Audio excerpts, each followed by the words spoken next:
Greetings to you, man, from Minds on the Grimes, and today I am going to be doing my own sort of what if for a Fallout 5. When Fallout 5 finally comes out, what do I want to see? So there's a few basic things. So let's just get started and talk about one of the major things that Fallout 5 really should innovate on when it comes to Fallout games and Bethesda games in general. The game engine. I think we can all agree that the main source of jank from every single Bethesda game, even Fallout 4, which is probably the most stable Fallout game that they've made. Well, actually, it is the most stable Fallout game, the most stable Bethesda game they've made.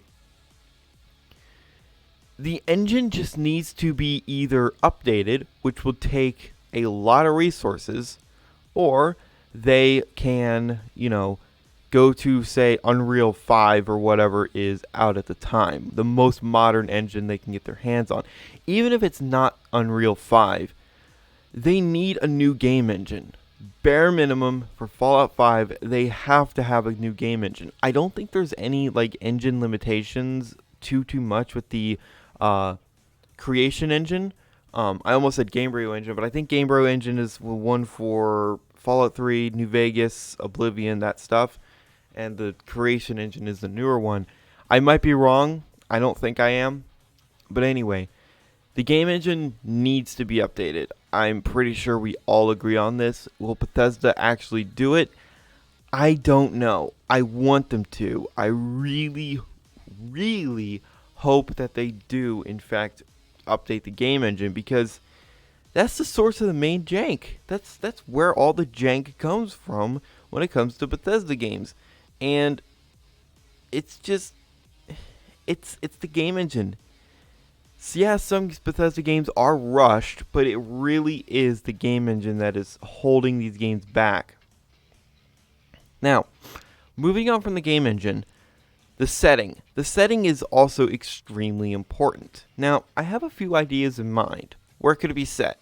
Well, the most likely is New York City. We already visited Boston as the sole survivor in Fallout 4, so moving to New York wouldn't be that big of a stretch. And there could even be, references to the sole survivor if, we are set in New York City.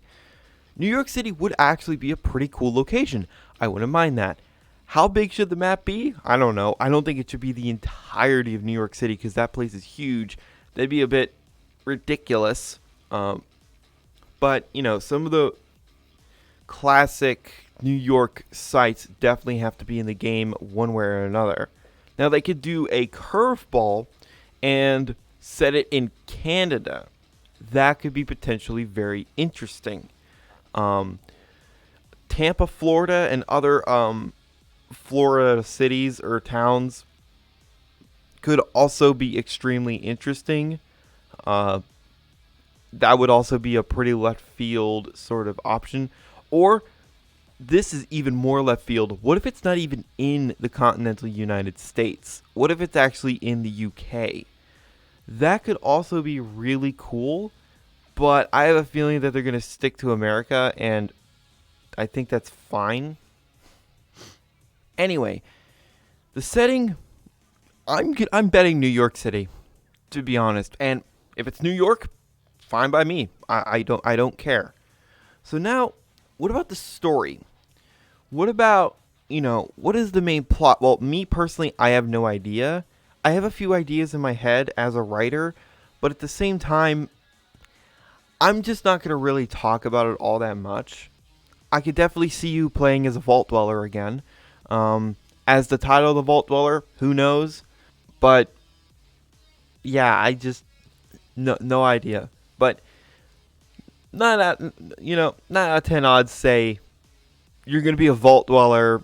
You're going to leave the vault for one reason or another, and you're going to change the New York wasteland in one way or another, or several ways, for the good or better for everybody. That's pretty much Fallout.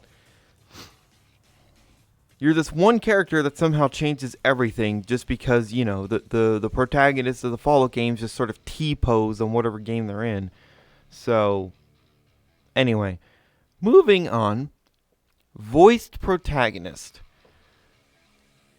Some people I'm pretty damn sure some people have a problem with the Soul Survivor and Fallout 4 being voiced.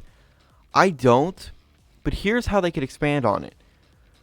Different personalities and also different voice actors and actresses.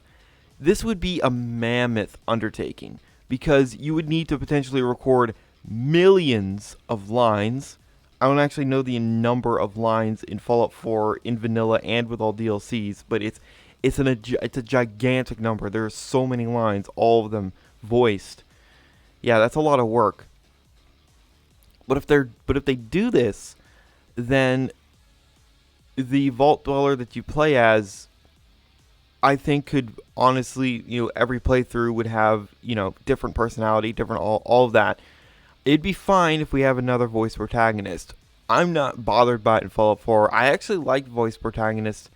It makes things feel a little bit more real, and also the whole real-time dialogue, because in New Vegas and Fallout 3, the world around you just pauses, and that's really weird, and you're reading a text box and the NPC responds to what's in the text box and you don't actually hear your response. I think that's a little strange, to be honest. So a voice protagonist with, in-game live dialogue, how Fallout 4 did it, it makes the game feel more real. It makes, everything feel more organic. But that's just my personal opinion. Moving on from the protagonists themselves, Special. Obviously, Special's coming back. It's a Fallout staple.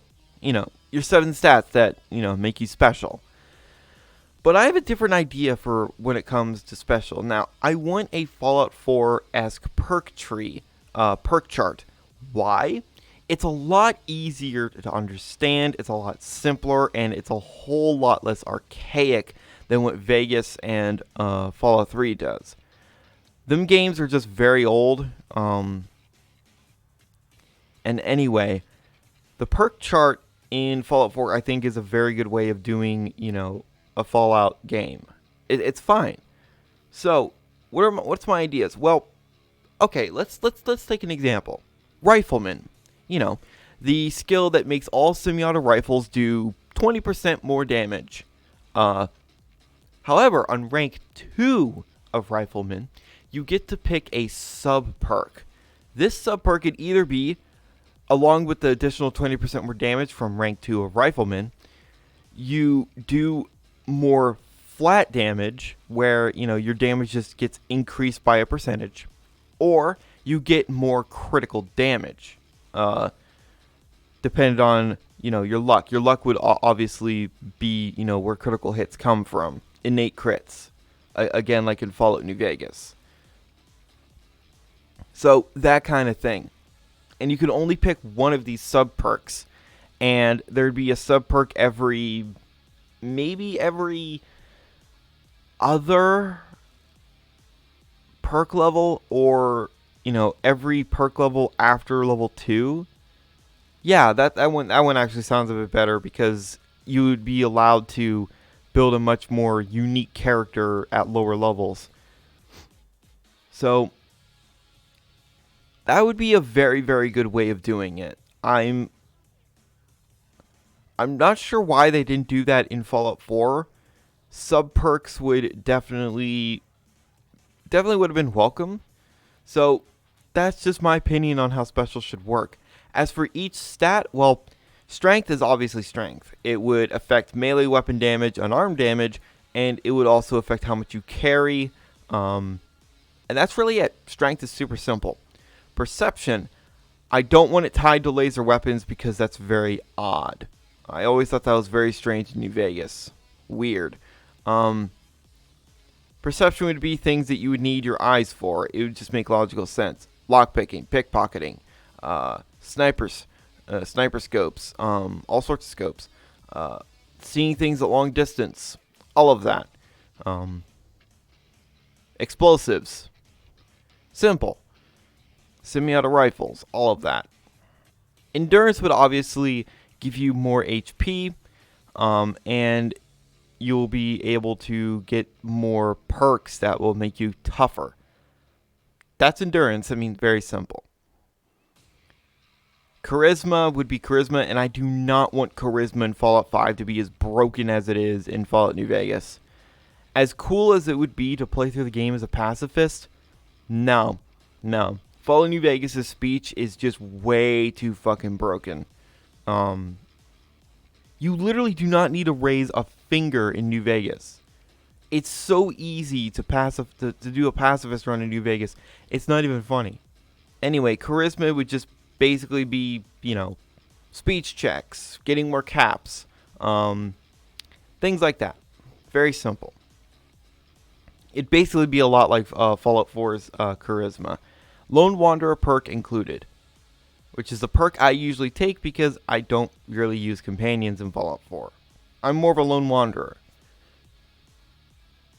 Anyway, intelligence is obviously for modding guns, and I do not want weapon degradation in Fallout 5. Agility is action points, very simple. Chance to hit in VATS, maybe. Luck would be for critical hits and just general good fortune. So, special would obviously stay fairly simple. Very easy to understand. And finally, the companions. Do exactly what Fallout 4 did. Companions have their own little quests, likes, dislikes, all of that, and make them interesting, deep characters. Because Fallout New Vegas' companions are shallow. Fallout 4's, they are all very, very, in depth. Another thing I want to see in Fallout 5 is the ability to become the new Elder of the Brotherhood of Steel and be able to command them however you wish. This was going to happen in Fallout 4, but they cut it. Damn it. So that would be a really damn cool addition. As for the other factions, no clue. The Brotherhood is probably going to be in the game. It's a staple. But either way, that's just my personal opinion, what I would like to see in Fallout 5.